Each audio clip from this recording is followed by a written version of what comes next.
کو ریپلیس کر دے گی کانگریس؟ کیا آنے والے الیکشنز میں کانگریس اپنی حکومت بنا پائے گی؟ دیکھیں جس طریقے سے ان کی پاپولیرٹی ڈاؤن ہوئی، اگر آپ کو یاد ہے پچھلے الیکشن میں 2 سال پہلے ان کا نعرہ تھا کہ اب کی بار 400 پار، مطلب دے تھاٹ کہ ہم 400 ہمارے ایم این اے جیتیں گے، اور یہ سمپل میجورٹی بھی نہیں لے سکتے، ان کو کولیشن گورنمنٹ میں جا کے گورنمنٹ بنانی پڑی، اس سے ان کی پاپولیرٹی کا اندازہ لگا لیں۔ اور اس کے بعد جو اب ان کو مار کے کے بعد جو ان کے منہ کالا ہوا ہے، جس طریقے سے دنیا میں ان کی بےعزتی ہوئی ہے، یہ آئسولیٹ ہوئے، پاکستان آسمان کی بلندیوں میں چلا گیا، چھوٹے ملک سے بڑے ملک کو 5 گنا بڑے ملک کو شکست پاس کی، اور اس کے بعد جس طریقے سے امریکن کی پالیسی مائنڈ چینج ہوا اور وہ پاکستان کی تعریف کرتے ہیں، اس کو دیکھتے ہوئے یہ اب نہیں چل سکتے۔ 100% آئی ایم کنوینس کہ اگلے الیکشن میں یہ بی جے پی نظر نہیں آئی، ابھی کانگریس اور اس کے ساتھ جو کولیشن پارٹی ہے وہ مل کر حکومت بنائیں گے، اور یہ انڈیا کے لیے بھی بہت بہتر ہے اور پاکستان کے لیے بھی بہتر ہے، کیونکہ اب وقت آ گیا کہ جھگڑے لڑائیاں کو چھوڑ کے آپ بیٹھ کے تصفیت جو مسئلے ہیں ان کو حل کریں، بیٹھ کر کراس ہو، جتنی لڑائی ہو الٹیمیٹلی آپ کو ٹیبل پہ بیٹھ کے بات کرنی پڑتی ہے، مسائل کرنا پڑتا ہے۔ میں اس لیے بات کر رہا ہوں کہ یہ بہت ضروری ہے، اور اس کے لیے ایک ہی حل ہے کہ یہ جب بھی الیکشن ہو آپ دیکھیں گے تو اس میں ان کو بڑی بری شکست ہوگی، کانگریس اور اس کے جو اتحادی ہیں وہ سارے مل کے ایک کولیشن گورنمنٹ بنائیں گے جو پاکستان تعلقات بہتر بنائیں گے۔ اچھا سر، تو کوئی دوسرا تیسرا ملک فریق بن سکتا ہے دونوں ملکوں کے مذاکرات کے درمیان؟ پاکستان ہمیشہ کہتا ہے کہ چاہے پریزیڈنٹ ٹرمپ ہو یا سیکرٹری جنرل ہو قوم متحدہ کے یا کوئی اور ملک ہو، Pakistan is always willing. India جو کہتا ہے کہ ہم مذاکرات کسی اور کو شامل نہیں کریں گے، ہم بیلیٹل کریں گے، اس لیے کہ اس کے دل میں کھوٹ ہے، اس کی نیت خراب ہے، اور اسی وجہ سے آپ دیکھ لیں کہ اس نے زبردستی یونیلیٹری قبضہ کیا کشمیر پہ، جو کہ نہ کشمیری عوام اس کو ایکسیپٹ کریں گے، نہ پاکستان ایکسیپٹ کرے گا، نہ یونائٹڈ نیشن ایکسیپٹ کر سکتی، کیونکہ ان کے ریزولوشن میں ہے کہ کشمیر کا حق خودارادیت ملنا چاہیے، اس کو ان کا حق بنتا ہے۔ ان وجوہات سے میں آپ کو بتا رہا ہوں کہ یہ انڈیا کو اس کو ہر حالت میں ٹیبل پہ آنا پڑے گا۔ کشمیر اور پاکستان میں جو ٹیررزم کر رہا ہے، دونوں چیزوں کو بیٹھ کے ریزالو کرنا پڑے گا، تبھی مسائل حل ہوں گے، اور اس ریجن میں جو تقریباً بہت بڑی آبادی ہے ساؤتھ ایشیا کے اندر، اس کو چین ملے گا اور یہاں پر جنگ بادل ختم ہو جائے۔ اچھا سر، آخر میں بتائیے گا کہ ہم نے دیکھا ہے کہ بھارت اونچے ہتھ کنڈوں پر اتر آتا ہے، اب پانی بند کرنے کی باتیں کرتے ہیں، ہم نے دیکھا پچھلے سال ایسا ہی ہوا کہ پانی بند کر دیں گے یا پانی بہت زیادہ چھوڑ دیں گے، پاکستان میں سیلابی صورتحال پیدا ہو جائے گی، تو پانی کا مسئلہ مذاکرات کی میز پر آنا کتنا ضروری ہے؟ بہت ضروری ہے، اور اس لیے اس کا کوئی جھگڑا بھی نہیں۔ دیکھیں یہ انڈس واٹر ٹریٹی میں ڈیسائیڈ ہوا ہوا ہے کہ یہ جو پانی کا مسئلہ ہے، 3 جو ہیں ایسٹرن ریور انڈیا کو جائیں گے، ویسٹرن ریور پاکستان کو آئیں گے، ان کو پانی روکا بھی نہیں جائے گا، یہ ڈیسائیڈڈ ہے، اور اس کے اوپر اگر انڈیا چینج کرے گا تو وہ دونوں ملکوں میں باہمی رضامندی سے ہوگا، اور اس کے اندر ورلڈ بینک گارنٹر ہے۔ اس سے میں بات کروں کہ اگر یہ کسی وقت بھی کرتا ہے تو وی ول ٹیک اٹ ایز اے، اور یہ فیلڈ مارشل اسمبلی نے بھی ڈی آئی پی نے بھی بارہا یہ بات کی کہ وی ٹیک ان ایکٹ آف وار، اور ہم انڈیا کے اس ڈیم کو نیست و نابود کر دیں گے جو پاکستان کے 240 ملین لوگوں کا پانی روکے تھے۔ یہ ہماری سروائیول کی جنگ، یہ ہماری فوڈ سیکورٹی کی بات ہے، اس لیے there is no compromise, we will never compromise, اور یہ انڈیا ڈیئر ناٹ، اگر کرے گا تو پوری دنیا تماشا دیکھے گی انڈیا کا کیا ہم حال کرتے ہیں۔ چلیں، اچھی بات ہے، مذاکرات ہونے چاہیے، امن کی بات پاکستان پہلے دن سے کرتا آیا ہے، اور اب بھی پاکستان کہتا ہے کہ ہم تو مذاکرات کرنا چاہتے ہیں، لیکن مودی کی وہ پالیسی سامنے آ جاتی ہیں جو کہ صرف جنگ کی بات کرتی ہیں، دشمنی کی بات کرتی ہیں، نفرت کی بات کرتی ہیں، لیکن پاکستان کا ایک ہی پیغام ہے، امن امن اور امن۔ ہمارے ساتھ موجود تھے بریگیڈیئر ریٹائرڈ حارث نواز صاحب، سر بہت شکریہ وقت دینے کے لیے، واپس آئیں گے ایک بریک کے بعد، ہمارے ساتھ رہیے۔ ویلکم بیک ناظرین، پاکستان اور سعودی عرب کے درمیان دفاعی معاہدے کے بعد مشرق وسطیٰ میں 2 طرفہ تعلقات کی ایک اور اہم مساوات بننے جا رہی ہے۔ میری مراد متحدہ عرب امارات اور بھارت کی تازہ ترین ڈیفنس ڈیل سے ہے، جس کے مطابق بھارت متحدہ عرب امارات کے فوجیوں کی تربیت کرے گا۔ دونوں ملکوں کے درمیان مشترکہ فوجی مشقیں ہوں گی، انٹیلیجنس اور معلومات کا تبادلہ ہوگا، اور سمندری دفاع میں 2 طرفہ تعاون بڑھایا جائے گا۔ اگر مشرق وسطیٰ کے کینوس کو ذرا بڑا کر کے دیکھا جائے تو اس میں ہمیں اسرائیل بھی نظر آئے گا۔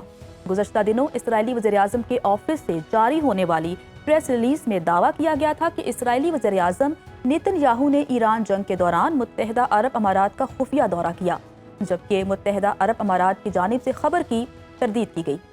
خبر کیوں جاری کی گئی اور تردید کیوں آئی، اس پر بات کریں گے۔ اور خلیج میں پانیوں میں ابھرتے ہوئے اسرائیل انڈیا متحدہ عرب امارات کے تعلقات پاکستان کے لیے کتنا بڑا چیلنج ہو سکتا ہے؟ ہمارے ساتھ موجود ہیں پروفیسر حسین عالم صاحب۔ السلام علیکم سر۔ سر کہیے گا کہ متحدہ عرب امارات اور بھارت کے درمیان ڈیفنس ڈیل کی وجہ کیا ہے؟ کیا اسرائیل متحدہ عرب امارات اور انڈیا مل کر مشرق وسطیٰ میں ایک طاقتور بلاک بنانے جا رہا ہے؟ مجھے یوں لگتا ہے کہ حالات جیسے پہلے چل رہے تھے اس سے بالکل 90 ڈگری ڈفرینٹ ہونے جا رہے ہیں۔ بلاک کا تو میں کچھ نہیں کہہ سکتا ابھی سر دست، لیکن مجھے یہ پتا ہے کہ وہ ساری چیزیں جن کے اوپر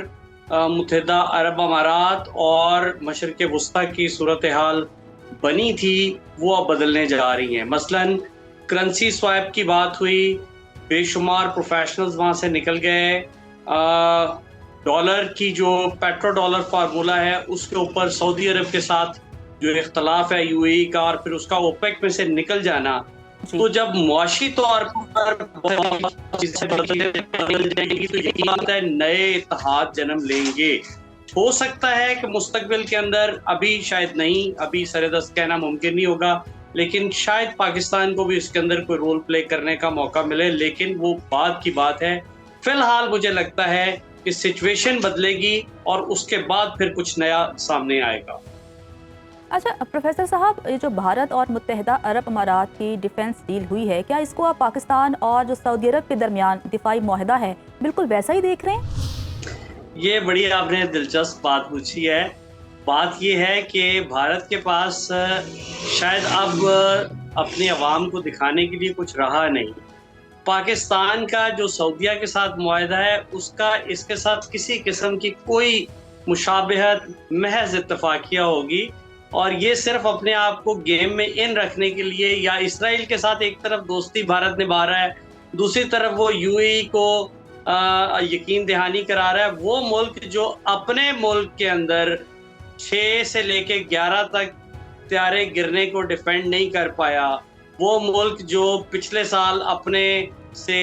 4 گنا چھوٹے ہمسائے سے مار کھا چکا ہے، وہ وہاں پر کیا سیکیورٹی پرووائڈ کرے گا؟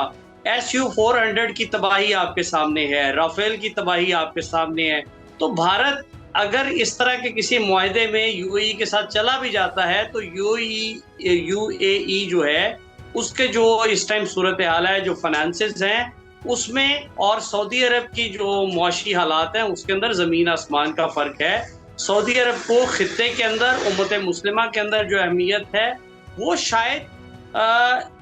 عرب امارات کو، اور اس کے ساتھ اگر بھارت بھی جوائن کر لیتا ہے تو وہ شاید اس طریقے سے اتنا ویلیوبل نہیں ہوگا۔ اور پاکستان کے سعودیہ کے ساتھ جو تعلقات ہیں وہ مذہبی بنیادوں پر بھی ہیں، ایفیلیشن ہے، بردرہڈ بہت زیادہ ہے۔ سعودی عرب نے ہمیشہ ساتھ دیا، جبکہ عرب امارات کا ہندوستان کے ساتھ جو تعلق ہے وہ صرف ایک معاشی تعاون ہے، جبکہ یہاں پر ہم اور بہت ساری چیزیں دیکھتے ہیں۔ تو اس لیے ان دونوں معاہدوں کو آپ بالکل ایک نظر سے اور ایک برابر نہیں سمجھ سکتے۔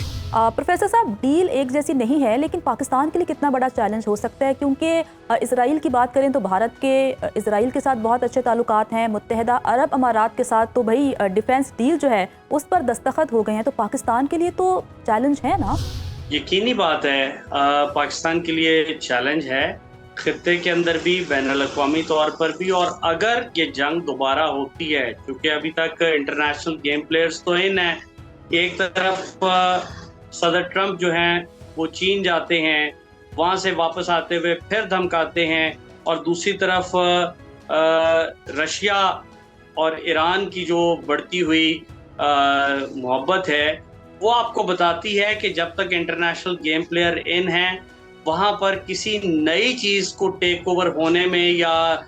بننے میں یا ڈیولپ ہونے کے اندر ان لوگوں کی کانسنٹ اور انٹرسٹ جو ہیں وہ ضرور اس کے اندر کام آئیں گے۔ اور جہاں تک بات ہے بھارت کے اسرائیل کے ساتھ تعلقات کی، یقینی بات ہے پاکستان بھی اس سے بے خبر نہیں ہے، پاکستان بھی اس کا کچھ نہ کچھ حل نکال رہا ہے۔ اگر یہ جنگ دوبارہ ہوتی ہے تو ہو سکتا ہے بھارت جو ہے وہ UAE کے ذریعے کوئی ایسی شرارت کرے یا کوشش کرے، اللہ نہ کرے ایسی سچویشن ہو کہ ایک مسلمان ملک جو ہے، جو کہ پاکستان کا برادر ملک ہے، وہ پاکستان کے خلاف کسی ایسی سچویشن میں بھارت کو شرارت کا موقع دے. لیکن اگر ایسا ہوگا تو یقینی بات ہے پاکستان کے لیے مسلمان ملک ہونا بہت ویلیویبل ہے UAE کا، لیکن سچویشن جو ہے وہ بگڑ جائے گی. لیکن وہ پروفیسر فائنینشیل صاحب بھی اگر ہم ہوگی ایک اور شاطر کھلاڑی کی وہ بات کریں، اسٹریٹجک. بالکل آپ صحیح فرما رہے ہیں، لیکن ایک شاطر کھلاڑی ہے اسرائیل. جیسا کہ آپ نے کہا کہ پاکستان نے تو ہمیشہ امن کی بات کی ہے اور جتنے بھی مسلم ممالک ہیں پاکستان کے بڑے اچھے تعلقات ہیں، لیکن ایک شاطر کھلاڑی ہے اسرائیل. اس نے ایک نقشہ بنایا ہوا ہے گریٹر اسرائیل کا، اور آپ کو پتہ ہے کہ وہ کہاں سے شروع ہوتا ہے کہاں آ کر ختم ہوتا ہے. تو کہیں نہ کہیں اسرائیل اس موقع کا فائدہ تو اٹھانا چاہ رہا ہوگا، کیونکہ اسرائیلی حکام کی جانب سے یہ دعویٰ کیا گیا تھا کہ نیتن یاہو نے متحدہ عرب امارات کا دورہ کیا، لیکن متحدہ عرب امارات نے تردید کر دی. اس سب کی کیا ضرورت تھی؟ آپ کو لگتا ہے کہ شاطر اسرائیل کسی ایجنڈے پہ ہے اور کہیں نہ کہیں متحدہ عرب امارات اس ایجنڈے کی تکمیل میں اہم کردار ادا کر سکتا ہے؟ یہ جو آپ کا سوال ہے اس کے دو پہلو ہیں. پہلی بات یہ کہ اسرائیل کی ہمیشہ سے کوشش رہی ہے پاکستان کو انڈرمائن کرنے کی. اب تو نام لے کر فیلڈ مارشل صاحب کا اور پاکستان کی قیادت کا انہوں نے تنقید کرنا شروع کی ہوئی ہے، اور ان کو پتہ ہے کہ صرف دو ہی ملک ہیں جو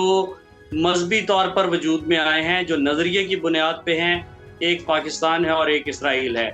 تو جس طریقے سے اسرائیل نے اپنی جنگ امریکہ کے ذریعے لڑی، وہ امریکہ کی جنگ نہیں تھی، وہ امریکی عوام کی جنگ نہیں تھی. That was not for the people of Americans. جو امریکن لوگ تھے ان کے لیے نہیں تھی. انہوں نے اگر وہ ان کے گلے میں ڈال دیے تو یہاں پر بھی UAE کے گلے میں ایک ایسی جنگ ڈالی جائے گی، ایسی سچویشن ڈالی جائے گی جس کا نقصان صرف اور صرف امت مسلمہ اور متحدہ عرب امارات کو ہوگا. ابھی بھی اس کے اوپر اگر عرب امارات پیچھے ہٹ جاتا ہے اور استعمال نہیں ہوتا بھارت اور اسرائیل کی یہ جو نیکسس بنی ہوئی ہے، تو میرا خیال ہے وہ تو عقل مندی کی بات ہے. اور اگر ایسا نہیں ہوتا تو اس کے خطے پر معاشی، معاشرتی، مذہبی، ثقافتی اور یقینی بات ہے سیاسی اثرات بہت گہرے ہوں گے. بہت گہرے ہوں گے. اچھا پروفیسر صاحب، پاکستان اپنے مسلسل متحرک سفارتی کردار کی وجہ سے مشرق وسطیٰ کے منظر نامے پر ایک اہم مقام پا چکا ہے. پہلی مسلم ایٹمی طاقت ہونا اور طاقتور فوج نے پاکستان کے جو نمبر ہیں وہ بڑھا دیے ہیں، جبکہ دوسری جانب اسرائیل بھی متحدہ عرب امارات تک مارک کر رہا ہے، بڑے اچھے تعلقات ہیں. کیا سمجھتے ہیں کہ پاکستان اور اسرائیل اور عربوں کے درمیان طاقت کا جو توازن ہے اسے قائم رکھ سکے گا؟ پاکستان کی ابھی تک تو کوشش یہ رہی ہے کہ وہ کسی بھی پارٹی کا حصہ نہ بنے. پاکستان نے پچھلے سال سے اس خطے کے اندر جو ریلیونس، جو ایک متعلقہ ہونا ثابت کیا تھا، ریلیونٹ ہونا ثابت کیا تھا، وہ ابھی تک تو قائم ہے. لیکن اگر کوئی ایسی سچویشن بھارت اور اسرائیل کے گٹھ جوڑ سے بن جاتی ہے جس میں پاکستان اور ایک مسلمان ملک کو جس کا ہم نام نہیں لیتے، اگر اس کے خلاف کھڑا ہونا پڑتا ہے یا ان کی سرزمین ہمارے خلاف استعمال ہوتی ہے، تو یہ ہمارے لیے بہت بڑی آزمائش ہوگی. میں پہلے بھی عرض کر چکا ہوں کہ جس طریقے سے اسرائیل نے امریکہ کے گلے کے اندر یہ جنگ ڈال دی، اسی طریقے سے بھارت کی اور اسرائیل دونوں کی مل کر کوشش ہوگی کہ دو اسلامی برادر ملکوں کے درمیان کوئی ایسی تلخی کھڑی کی جائے جس سے آئندہ آنے والے وقت کے اندر سانپ بھی مر جائے اور لاٹھی بھی نہ ٹوٹے. تو میرا خیال ہے کہ یہ انڈرسٹینڈ کرنے والی بات متحدہ عرب امارات کے لیے بھی ہے، پاکستان کے لیے بھی اور دیگر اسلامی ملکوں کے لیے بھی ہے. ابھی تک پاکستان جو ہے وہ اس کے اندر نیوٹرل رہ کر رول پلے کر رہا ہے، لیکن اگر کسی بھی ملک کی جو انٹرسٹ ہے وہ پاکستان کے خلاف کسی اور ملک کی سرزمین کو استعمال کرتا ہے تو پاکستان کی سچویشن جو ہے وہ پھر اس طرح کی نہیں رہے گی. یقیناً پاکستان اس کے اندر پھر کوئی ایک ایسا مضبوط سٹانس لے گا جو باقی دنیا کو تو شاید ایکسیپٹیبل ہو، لیکن پاکستان کے عوام اور دیگر اسلامی ملکوں کو بالکل ہم چاہتے ہیں کہ وہ موقع نہ آئے کہ پاکستان کو کوئی ایسا سٹانس لینا پڑے جو کہ متحدہ عرب امارات کے خلاف ہو، کیونکہ ہم تو ابھی بھی کہتے ہیں کہ ہمارا دوست ملک ہے اور اپنے تعلقات بہت اچھے ان کے ساتھ رکھنا چاہتے ہیں. ایران کی اگر میں سر بات کروں تو ایران اور متحدہ عرب امارات کے تعلقات بالکل بھی اچھے نہیں ہیں. اب تو باقاعدہ طور پر ایک دوسرے کے خلاف بیانات بھی دیے جاتے ہیں. ایران نے تو دعویٰ کیا ہے کہ متحدہ عرب امارات کی جو زمین ہے وہ ایران کے خلاف استعمال ہوئی ہے، جبکہ متحدہ عرب امارات نے کہا ہے کہ ایران نے سب سے زیادہ اٹیک ہی ان کے اوپر کیے ہیں. تو ان دونوں کے جو آپس کے تعلقات ہیں ان کو آپ کس طرح سے دیکھ رہے ہیں؟ دیکھیں، دونوں کے تعلقات جو ہیں اس کی بنیادی ریزن جو ہے اسرائیل اور فلسطین کی لڑائی ہے. جبکہ معاہدہ ابراہیمی کے تحت عرب امارات کی بہترین کوشش تھی کہ وہ اپنی جو ٹورسٹ بیسڈ اکانومی ہے یا جو تجارت کے اوپر بیسڈ اکانومی ہے اس کو مضبوط کرے اور اس خطے کے اندر وہ اسرائیل کے ساتھ دوستانہ تعلقات بنائے. جبکہ ایران اور دیگر اسلامی ملکوں کا یہ نقطہ نظر رہا ہے کہ جب تک دو قومی ریاست یا فلسطین کا معاملہ حل نہیں ہو جاتا تب تک ہم کسی بھی ایسے معاہدے اور اس کے اندر شامل ہونے والے ملکوں کے ساتھ اس طریقے سے ڈیل نہیں کریں گے. تو یقینی بات ہے کہ یہ جو اختلافات ہیں یہ آگے چل کر اتنے بڑھ گئے کہ اب ایک دوسرے کی سرزمین جو ہے وہ دوسرے کے خلاف استعمال ہو رہی ہے. تو یہ ایک مشکل صورتحال ہے اور اس میں سے نکلنے کے لیے پھر وہی بات کہوں گا کہ آپ کو ڈپلومیسی کا سہارا لینا چاہیے. اور ابھی بھی میں سمجھتا ہوں کہ پاکستان جو ہے اس نے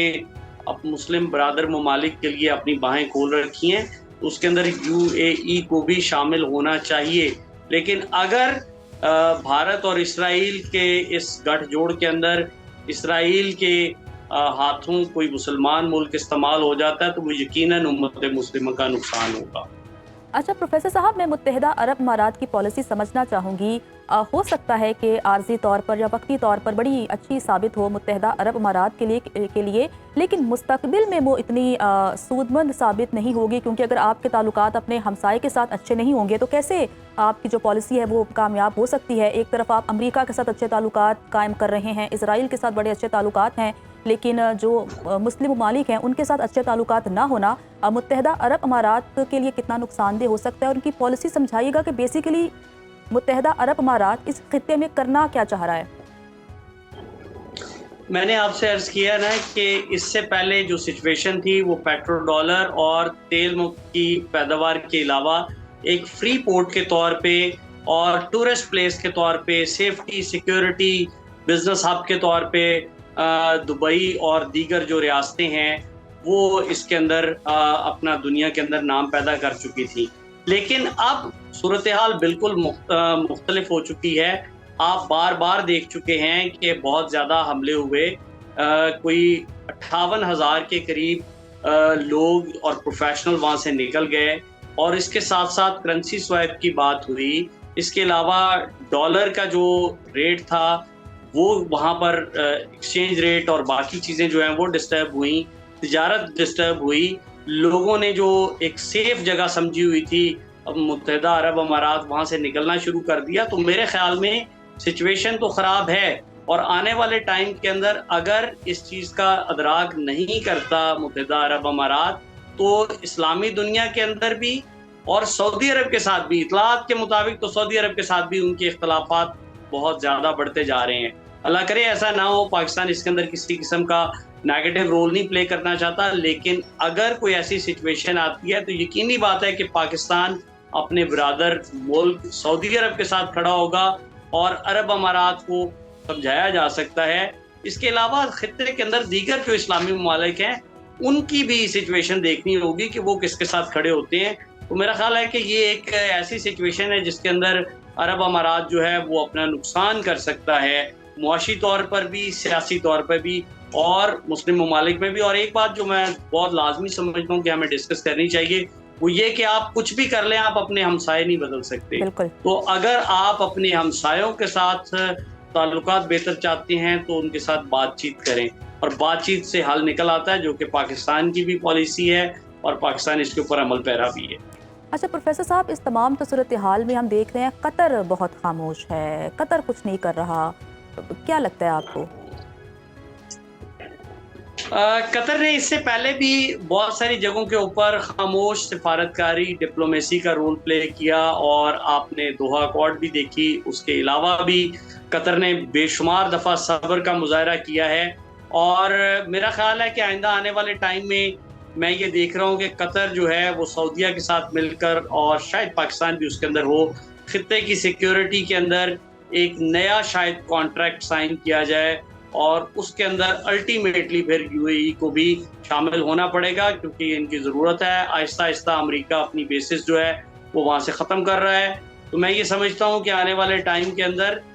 قطر جو ہے وہ دوبارہ دوحہ اکارڈ کی طرز کی کوئی اکارڈ پاکستان کے بعد، اگر پاکستان کے اندر نہیں ہوتا تو عرب ملکوں کے لیے شاید جو سینٹر اور ہب بنے گا ڈائیلاگ کا، وہ شاید قطر بنے گا، اور قطر اس کے اندر کام کر رہا ہے۔ یقینی بات ہے وہ خطے کی صورتحال سے پوری طرح باخبر ہیں۔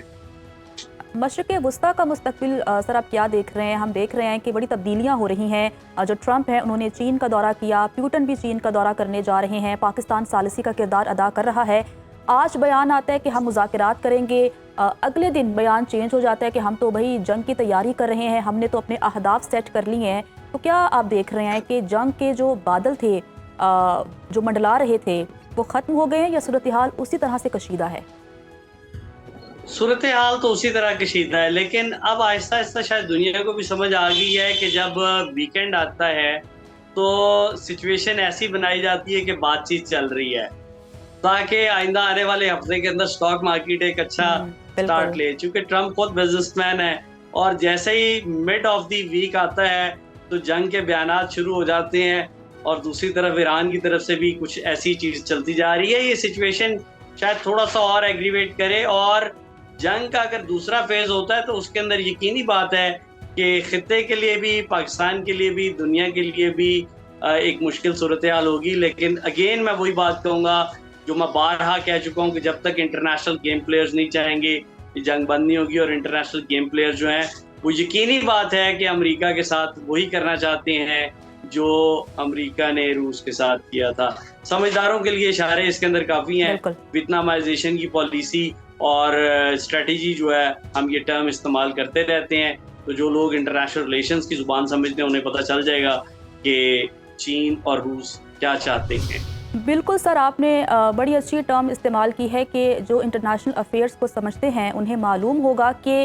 رشیا اور چین امریکہ کے ساتھ کرنے کیا جا رہا ہے۔ پروفیسر حسین عالم صاحب ہمارے ساتھ موجود ہیں، بہت شکریہ وقت دینے کے لیے۔ واپس آئیں گے ایک بریک کے بعد، ہمارے ساتھ رہیے۔ بریک کے بعد آپ کو خوش آمدید کہتے ہیں۔ ناظرین، دورہ چین میں صدر ٹرمپ کچھ بدلے نظر آئے۔ سنجیدہ بیانات اور باوقار انداز جو بیجنگ میں دیکھنے کو ملا کافی حیران کن تھا۔ کیا یہ چین کی ہمہ جہت طاقت کا اثر تھا، یا ایران جنگ کی وہ دلدل جس میں ٹرمپ دھسنا نہیں چاہتے؟ اسی پر ہی بات کرنے کے لیے ہمارے ساتھ موجود ہیں ڈاکٹر شازیہ انور چیمہ صاحبہ۔ ڈاکٹر صاحبہ، کہیے گا کہ دورہ چین کے بعد صدر ٹرمپ کی تائیوان کو اعلان آزادی نہ کرنے کی تنبیہ، ایران سے تیل خریدنے والی چینی کمپنیوں پر سے پابندی اٹھانے کا اشارہ، اور واشنگٹن سے ایران کو مذاکرات جاری رکھنے کے حوالے سے موصول ہونے والے پیغامات، آپ کو کیا لگتا ہے کہ جو جنگ مشرق وسطیٰ میں جاری ہے وہ ختم ہونے کے قریب ہے؟ دیکھیں، جنگیں تو ہسٹوریکلی جو شروع ہوتی ہیں انہوں نے ختم ہونا ہی ہوتا ہے، لیکن اس جنگ نے کب اور کیسے ختم ہونا ہے یہ تھوڑا سا ابھی قبل از وقت ہوگا یہ بات کرنا، کیونکہ یہ بیانات جو ہیں، جن بیانات کی طرف آپ اشارہ کر رہی ہیں، یہ آج کے ہیں، کل کے کوئی اور ہوں گے، اور گزرے ہوئے کل کے کچھ اور تھے۔ تو اس حساب سے ان بیانات کی بنیاد پر تو شاید بات ہم نہ سمجھ پائیں، لیکن جو کچھ ہو رہا ہے، اگر ایکشنز کو دیکھیں تو چیزیں جو ہیں وہ ہمارے ریجن میں تو مثبت طرف جا رہی ہیں۔ مذاکرات جو ہیں ان کی طرف بات چیت جو ہے بڑھانے کی بات ہو رہی ہے، اور جنگ نہ کرنے کی جو ہے وہ خواہش آپ کو ہر طرف دکھائی دیتی ہے۔ بالکل۔ لیکن یہی ویسٹرن میڈیا جو ہے اور یہی سارے اسٹیٹس مین جو ہیں، یہ پھر علل اعلان یہ بھی کہتے پھر رہے ہیں کہ ہم نے جنگ کرنی ہے اور ہر صورت میں کرنی ہے۔ اسرائیل خاص طور پہ ان کے اندر تو اوپینین اور اوپیڈ جو ہیں وہ ڈیلی بیسس پہ پبلش ہو رہے ہیں۔ آج ایک اوپینین میں پڑھ رہی تھی جس میں کسی جو سورسز کا حوالہ دیتے ہوئے بتایا گیا تھا کہ جی اس ویکینڈ پہ ایران پہ اٹیک ہو جانا ہے۔ اگر ہم دیکھیں تو پھر آنے والا جو اتوار ہے یا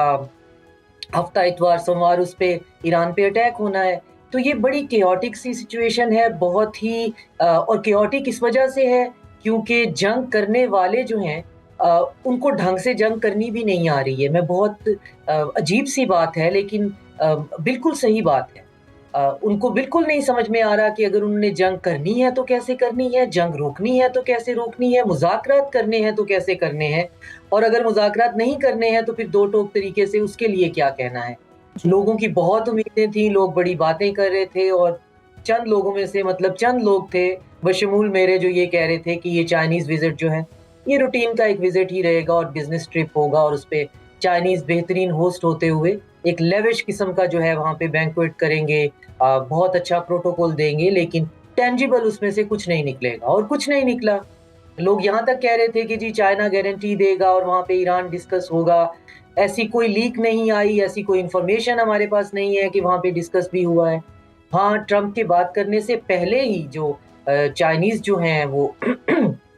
پریزیڈنٹ جی جو ہیں انہوں نے تائیوان کا ذکر کر دیا ہوا تھا، انہوں نے تھسوڈیس ٹریپ کا ذکر کر دیا ہوا تھا، بڑے دو ٹوک الفاظ میں کہا تھا کہ ایمپائرز جو ہیں اس کا مطلب یہ نہیں ہوتا کہ ایک ایگزسٹنگ ایمپائر جو ہے وہ اگلی کو ختم کرے، یا نئی آنے والی ایمپائر جو ہے وہ پہلی طاقت کو ختم کرے، تو ہی حالات اور واقعات جو ہیں وہ ٹھیک ہو سکتے ہیں۔ لہٰذا ہمیں کو ایگزسٹ کرنا چاہیے، ایک دوسرے کے ساتھ چلنا چاہیے۔ ساتھ میں تائیوان کے بارے میں جو ہے انہوں نے دو ٹوک الفاظ میں کہہ دیا تھا کہ وہ ہماری ریڈ لائن ہے، میں پیرافریز کر رہی ہوں، تو اس کو عام کرنے کے بارے میں تو سوچئے بھی نہیں۔ لیکن ڈاکٹر صاحبہ جو امریکی موقف ہے اس کی اگر ہم بات کریں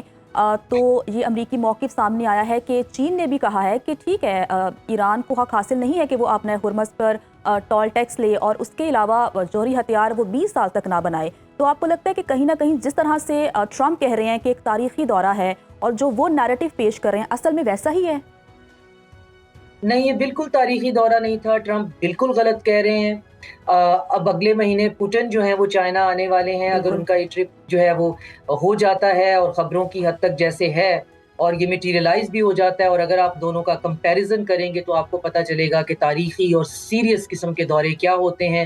ان کے ساتھ ٹیم جو ہے وہ کیا ہوگی، کس قسم کے کس لیول کے ڈپلومیٹس اور ڈیفنس کے لوگ ہوں گے، اسٹریٹجی کے لوگ ہوں گے۔ ٹرمپ جو ہے وہاں سے 16 جو ہیں وہ بزنس ٹائکون جو ہیں سلیکن ویلی کے ٹیک جائنٹس اور بینکرز اور یہ سارے جو ہیں وہ چپ بنانے والے، مائکرو چپ بنانے والے، یہ 16 کے 16 لوگ جو ہیں ان کے بارے میں رپورٹس ہیں۔ جتنا آپ چائنیز میڈیا دیکھیں، اپنے سورسز سے پتہ کریں، وہ وہاں پہ دھڑا دھڑ جو ہیں وہ بزنس اپنے کاؤنٹر پارٹ سے مل بھی رہے تھے، بزنس ڈیلز بھی کر رہے تھے، اور ان کا ٹرپ جو ہے وہ بالکل سکسیسفل تھا۔ جہاں تک ٹرمپ کا تعلق ہے، ٹرمپ کے ساتھ کوئی ڈھنگ کا ڈپلومیٹ نہیں تھا۔ اگر آپ مارکو روبیو یا پیٹ ہیگسیت کو ڈپلومیٹ کہیں تو یہ ڈپلومیسی کی یا ڈپلومیسی کی فیلڈ کی بھی جو ہے وہ انسلٹ ہوگی، ان کا کوئی ایسا بیک گراؤنڈ نہیں ہے۔ تو ان کے ساتھ کوئی ایسا سنجیدہ ٹیم نہیں تھی جس نے بیٹھ کر ان باتوں کو کرنا ہو۔ تو یہ بالکل ویسا ہی ایک ایل پلانڈ وزٹ تھا جو انہوں نے الاسکا میں کیا تھا پوٹن کے ساتھ۔ وہاں پہ بھی شو آف ہی تھا، اور چائنا کو پتا تھا کہ انہوں نے آنا ہے۔ چائنا ہمیشہ سے وہ ہوسٹ کے معاملے میں بہت ایکسٹراویگنزا وہ دکھاتے ہیں، وہی انہوں نے دکھایا۔ تو یہ کوئی کامیاب اور دور تک یہ کہیں سے ہسٹوریکل ٹرپ نہیں تھا جس کے اندر کوئی ٹینجیبل بات جو ریجنل سیکیورٹی سے، جو ریجنل جو ہے ہمارے کانفلکٹ ہے ان سے جڑی ہوئی ہو، ایسی کسی قسم کی کوئی ہمیں مٹیریل بات جو ہے وہ نہ سامنے آئی، نہ کسی نے ڈسکس کی۔ 16-17 بزنس مین وہاں پہ تھے، بزنس کی بات ہو رہی تھی، اور چائنا اور رشیا کے جو امریکہ کے درمیان بہت زیادہ ٹریڈ ہے۔ ایک اہم سوال یہ بھی پیدا ہوتا ہے، ایک اہم سوال یہ بھی ہے کہ امریکی صدر نے یہ دورہ پھر کیا کیوں؟ یہ دورہ جو ہے وہ پلان تھا، یہ اس کا ایران کی جنگ سے یا اس سے نہیں۔ اس طرح کے دورے جو ہیں وہ سال اور بعض اوقات 2 سال پہلے سے پلان ہو جاتے ہیں، تو سال پہلے ہم اگر امیجن کر لیں کہ پلان ہو گیا ہوگا، تو یہ دورہ جو تھا یہاں پہ چائنا میں آنے کا، یہ ٹرمپ کے لیے اس لیے امپورٹنٹ تھا کہ وہ یہ بتانا چاہتے تھے کہ میں ایک بڑی طاقت جو ہے اس سے نہ صرف یہ کہ ملنے پر کی خواہش رکھتا ہوں یا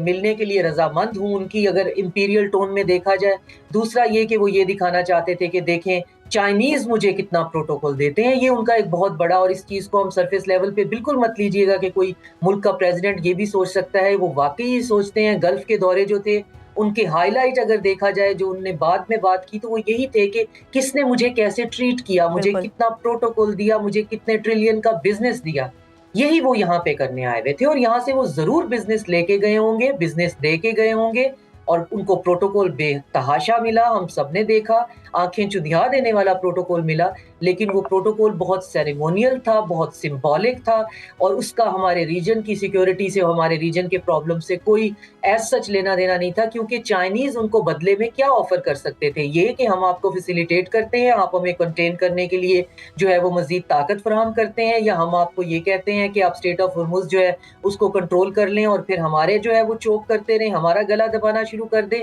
تو چائنا کو پتا ہے کہ ایران کی جنگ ایک ویکینڈ وار تھی، جو یہ ویکینڈ وار کے لیے آئے ہوئے تھے، اور ان کا خیال تھا کہ ویکینڈ کے اندر پورا ایران جو ہے وہ ٹکڑے ٹکڑے کر کے چھوٹے چھوٹے وار لارڈز کو دے کر، اور وہ جو کلاؤن پرنس ہے وہ اس پر مسلط کر کے، اب پھر ہم اپنی مرضی سے جو چوک پوائنٹ ہے، جو سی روٹ ہے، اسٹیٹ آف ہرمز کے ذریعے سے ہم چائنا کو مزید جو ہے وہ پرابلم کریٹ کریں گے۔ تو یہ نہیں ہو سکا۔ تو چائنا بہترین ہوسٹ ہونے کے ساتھ ساتھ ایسا نہیں ہم سمجھ سکتے کہ وہ بیوقوف ہیں یا ان کو پتہ نہیں تھا کہ امریکہ کی ان کے بارے میں کیا خیالات ہیں، یا امریکہ ان کے بارے میں کیا رائے یا امبیشن رکھتا ہے۔ تو امریکہ تو اسٹیٹ آف ملاکا کے اوپر ٹال لیوی لگانے کے لیے اس کے ساتھ جو کنٹریز ہیں ان کو اکسا رہا ہے کہ آپ ایسا کر لیں۔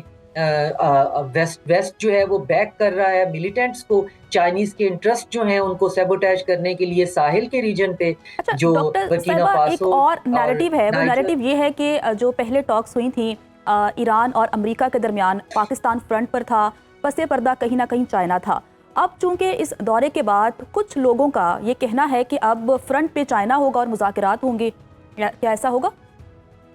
نہیں، چائنا بالکل فرنٹ پہ نہیں ہوگا۔ چائنا کی نان انٹرونشنسٹ پالیسی ہے، اور ان کا 2050 کا ویژن جو ہے وہ سارے کا سارا اس پہ بیس کرتا ہے کہ انہوں نے ایسا کچھ نہیں کرنا جو ویسٹ کرتا ہے۔ اگر ہم یہ ایک پوائنٹ سمجھ لیں تو ہمیں چائنا کی پوری فورن پالیسی سمجھ آ جائے گی۔ چائنا نے کیٹاگوریکلی کہا ہے کہ دنیا کو ضرورت ہے ایک ایسے سسٹم کی جو پرانے ویسٹرن سسٹم سے بالکل مختلف ہو،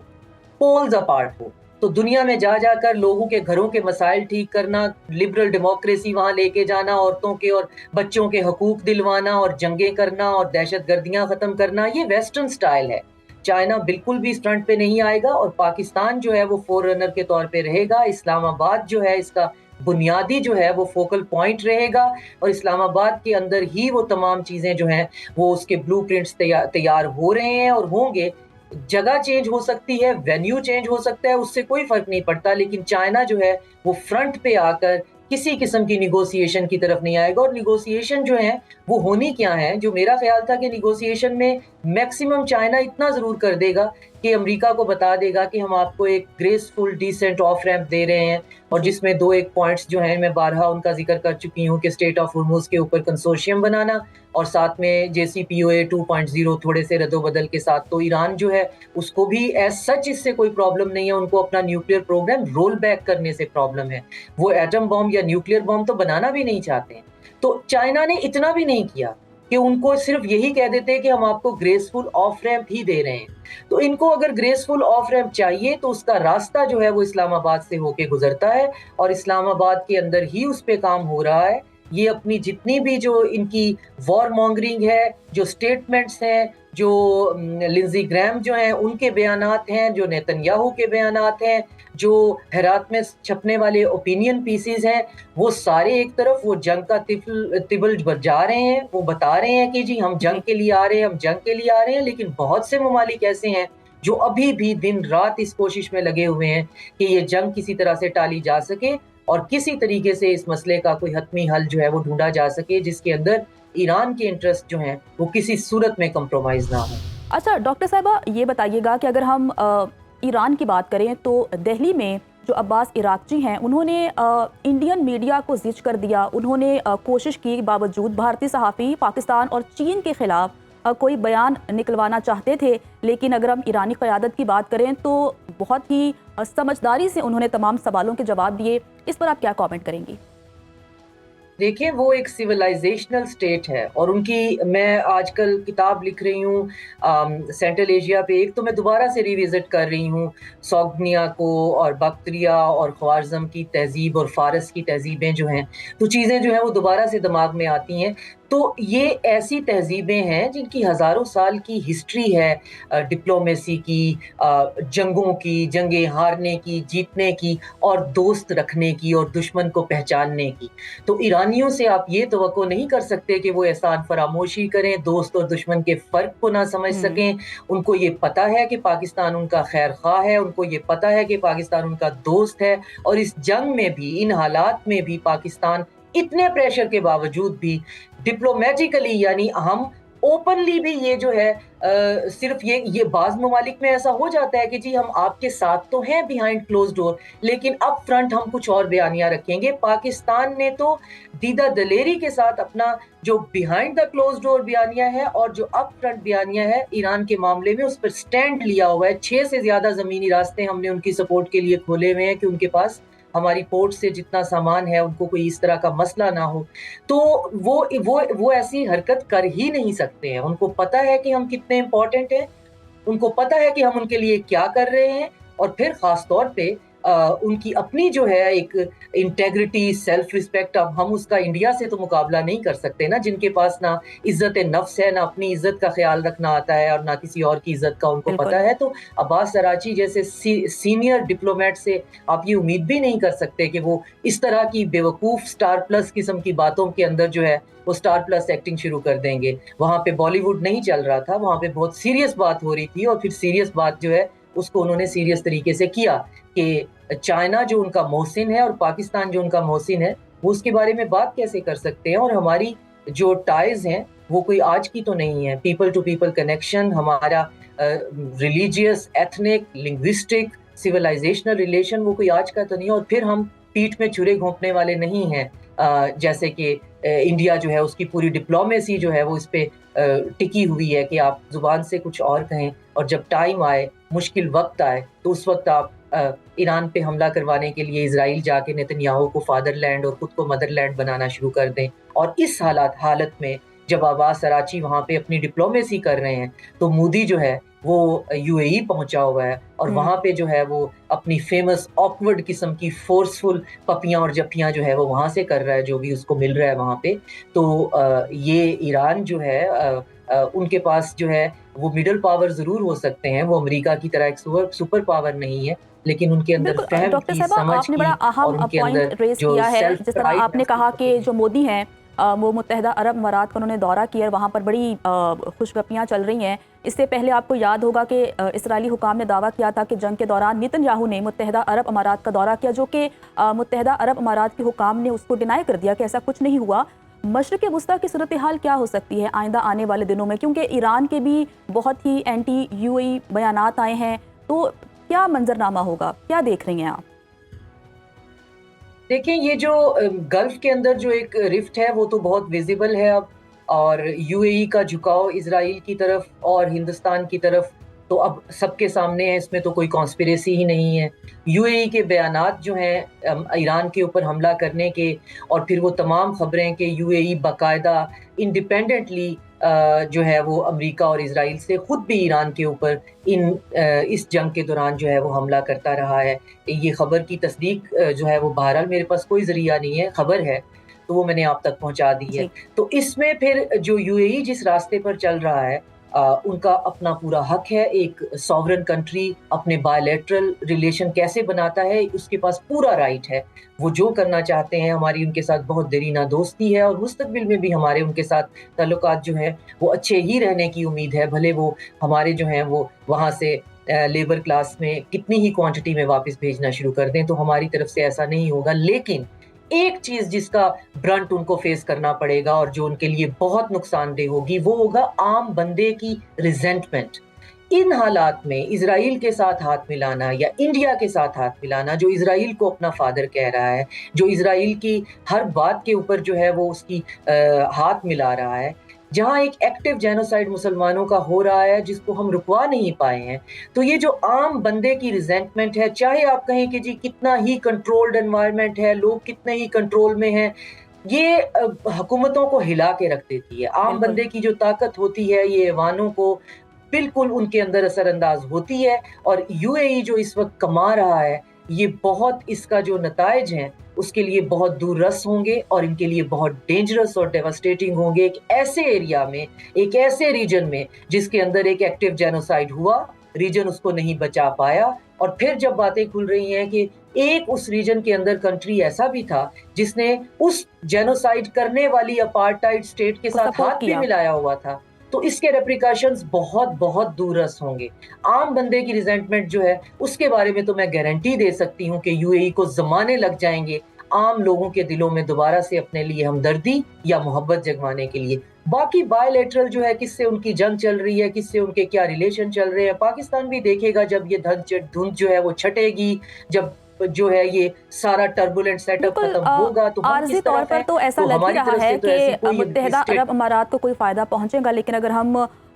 مستقبل کی بات کریں, جیسا کہ آپ نے کہا کہ نقصانات بھی کافی ہو سکتے ہیں. اچھا, ہم مشرق وسطیٰ کی صورتحال کی بات کریں. دوسرا ہم یہ بھی دیکھ رہے ہیں کہ بڑے اہم دورے ہونے جا رہے ہیں, جیسے کہ پیوٹن چین کا دورہ کرنے جا رہے ہیں, امریکہ نے چین کا دورہ کیا, پاکستان ثالثی کا کردار ادا کر رہا ہے, ایران کا نیریٹو کیا ہے, اسرائیل کیا چاہتا ہے, امریکہ کیا کرنا چاہتا ہے, سب ہم جانتے ہیں. تو مستقبل میں آپ کیا دیکھ رہی ہیں کہ اب واضح طور پر دو بلاک نظر آئیں گے آپ کو؟ دو بلاک گلف میں یا پھر آپ گلوبلی بات کر رہی ہیں؟ گلوبلی میں بات کر رہی ہوں کہ جیسے پیوٹن دورہ کرنے جا رہے ہیں چین کا, اور پاکستان کا سٹینڈ کیا ہم سب جانتے ہیں, ایران کے ساتھ کون کون کھڑا ہے وہ ہم سب جانتے ہیں. تو اب واضح طور پر دو بلاک نظر آئیں گے جو ہم نے کولڈ وار ایرا میں دیکھے تھے. جی جی, اچھا, آپ گلوبل ساؤتھ اور گلوبل نارتھ کی بات کر رہی ہیں, وہ دو بلاک نظر آئیں گے. بالکل آئیں گے. گلوبل ساؤتھ کا ایک بہت ہی بڑا جو ہے وہ آئیڈیولوجیکل گلوبل ساؤتھ جو ہے, جو کہ جغرافیہ سے بھی بڑھ کے ہوگا, جس میں لیٹن امریکہ بھی آپ بیچ میں شامل کر لیں. تو یہ تو ایک طرف ہیں ہی, اور یہ چاہتے ہیں کہ کوئی ایسا سسٹم, کوئی ایسا سیٹ اپ بن جائے جس میں ایٹ لیسٹ ان کے پاس سیکیورٹی اور سٹیبلٹی ہو, جس سے پھر ان کی اکانومی بہتر ہو, جس میں پھر ایس سی او جیسی آرگنائزیشن, برکس جیسے پلیٹ فارم اور یہ تمام اس طرح کے ادارے جو ہیں وہ بنائے جا رہے ہیں, اور اس پر آہستہ آہستہ کام بھی ہو رہا ہے. تو یہ تو ایک بالکل فنڈامنٹل سی بات ہے کہ یہ ڈیوائڈ تو ہو جائے گی. لیکن اس سے پھر بعد میں بات یہ ہے کہ کیا یہ دونوں ایک دوسرے پہ چڑھ دوڑیں گے یا ایک دوسرے کے خلاف ہو جائیں گے. تو گلوبل ساؤتھ کے کنٹریز جو ہیں وہ اپنا ایک ہی منترا ہر جگہ پہ پیش کر رہے ہیں. ان کا یہ کہنا ہے کہ ہم کسی کے اینٹی یا اگینسٹ نہیں ہیں, ہم ایک ملٹی نوڈل جو ہے وہ سسٹم بنانا چاہتے ہیں, ہم ایک ایسا انٹرنیشنل لا بیسڈ آرڈر بنانا چاہتے ہیں کہ جو کہ رول بیسڈ نہ ہو, رول بھی ڈیفائن ویسٹ نہ کر رہا ہو, جس کے اندر جو ہے وہ سیکیورٹی جو ہے وہ زیرو سم نہ ہو, انڈیویسیبل ہو, ون ون کوآپریشن ہو, اور ہر ملک جو ہے وہ اپنے دوست اور دشمن کا فیصلہ کرنے کے لیے خود سے اس کے پاس اختیار ہو. دوستیاں اور دشمنیاں جو ہیں وہ دوسرے دوست اور دشمنی کی بنیاد پر نہ ہو. تو بائی لیٹرل ریلیشن جو ہیں وہ امپورٹنٹ ہو, جیو اکانومی جو ہے وہ امپورٹنٹ ہے, باقی چیزیں جو ہیں وہ سائڈ پہ ہیں. اور آہستہ آہستہ یہ بہت شدت سے جو یہ خیال ہے یہ ریزونیٹ کر رہا ہے پوری دنیا کے ساتھ. ایون کچھ ٹائم کے بعد آپ کو یورپینز بھی جو ہیں وہ آپ کو ٹریڈ کرتے ہوئے نظر آئیں گے بائی لیٹرل, یورپین یونین کے طور پہ نہیں. انڈیویجول کنٹریز اپنے فائدے کے لیے سودے کریں گے, اپنے فائدے کے لیے معاہدے کریں گے, انڈیویجول بنیادوں پر جو ہے وہ باتیں ہوں گی. پرانا سسٹم یہ تھا کہ اگر امریکہ کے ساتھ آپ ہیں تو ٹھیک ہے, اگر امریکہ کے ساتھ آپ نہیں ہیں تو آپ امریکہ کے دشمن ہیں, تو پھر آپ کی خیر نہیں ہے. تو اب گلوبل ساؤتھ جو ہے وہ اس چیز سے باہر نکلنا چاہتا ہے. نیٹو کا مستقبل آپ کیا دیکھ رہے ہیں ڈاکٹر صاحبہ؟ جیسے کہ آپ نے یورپ کا ذکر کیا, نیٹو کا مستقبل کیا ہے؟ نیٹو کا مستقبل بہت مخدوش ہے. نیٹو سارے کا سارا امریکہ کے پیسوں پہ, امریکہ کی فنڈنگ پہ, اس کے آشرواد پہ چلتا ہے. نیٹو ایک ایسی الائنس ہے جو کہ اوفینسو نہیں ہے, ڈیفینسو ہے. تو نیٹو کے ساتھ سے ہمیشہ جو ہے وہ اوفینس کا کام لیا گیا ہے. نیٹو کا کوئی کام نہیں ہے افغانستان کی میں آ جانا یا کہیں اور چلے جانا. تو وہاں پہ ایک ڈیفینسو جو ہے وہ الائنس تھی. اب ریسنٹلی جب ٹرمپ کی حکومت آئی ہے اور ان کی جو نیشنل سیکیورٹی انہوں نے اپنی پالیسی جو ہے وضع کی ہے, اور جے ڈی وینس جو ہیں وہ 2-3 دفعہ جب یورپ میں جا کر جو گفتگو کر کے آئے ہیں وہ بہت کیٹاگوریکلی اس طرف اشارہ کرتی ہے کہ نیٹو جو ہے وہ برڈن ہے امریکہ کے اوپر, اور یورپ کو اپنی 5% جی ڈی پی بڑھانی پڑے گی اگر وہ نیٹو کو زندہ رکھنا چاہتے ہیں. اور ساتھ میں نیٹو کے لیے باقاعدہ ان کا یہ بھی کہنا ہے کہ امریکہ کا کہ نیٹو ہمارے لیے ارریلیونٹ ہو جائے گی, کیونکہ جس تعداد میں یورپ کے اندر ڈیموگرافک چینجز ہو رہی ہیں تو آج سے 10 سے 15 سال بعد نیٹو کے اندر ایسے لوگ موجود ہوں گے جن کا یورپ سے یا جو ٹرانس اٹلانٹک جو ہے اس سیٹ اپ سے کوئی لینا دینا نہیں ہوگا, وہ سارے کے سارے گلوبل ساؤتھ کے لوگ ہوں گے, تو آئیڈیولوجیکلی بھی ہمارے ایمبیشن, ہمارے مشن کے لیے کام نہیں کریں گے, کیونکہ آپ نے یہاں پہ جو امیگریشن کی پالیسی ہے وہ جیسی رکھی ہوئی ہے, تو جہاں پہ جو مائیگرنٹس ہیں کالے نیلے پیلے وہ نیٹو کے اندر آ جائیں گے تو ہمارے نیٹو کا پرپز ہی کوئی نہیں رہے گا. تو نیٹو کا مستقبل کوئی نہیں ہے, یہ ڈیزالو ہو جائے گی لیکن بہت سسٹمیٹکلی, بہت سلولی, اور بالکل. ہم نے ڈیزالو ہونے سے پہلے ایران irrelevant امریکہ ہوگی, جو جنگ کہ کے بعد آج دیکھا کہ کافی جو ہیں وہ تبدیلیاں آئی ہیں, اور ایران کے خلاف جنگ اسرائیل نے شروع کی تھی, اور آج جنگ میں امریکہ پھنسا ہوا ہے کہ کبھی وہ پاکستان کا کہتا ہے کہ ہماری صلح کروا دو, جنگ بندی کروا دو, مذاکرات کروا دو, کبھی چین سے وہی گزارشات کی جاتی ہیں. اب دیکھنا یہ ہے کہ مستقبل میں کیا ہوتا ہے. ڈاکٹر شازیہ چیمہ صاحبہ ہمارے ساتھ موجود ہیں, بہت شکریہ وقت دینے کے لیے. پروگرام سے اتنا ہی, مجھے جنت جمشید کو دیجیے اجازت. خدا حافظ.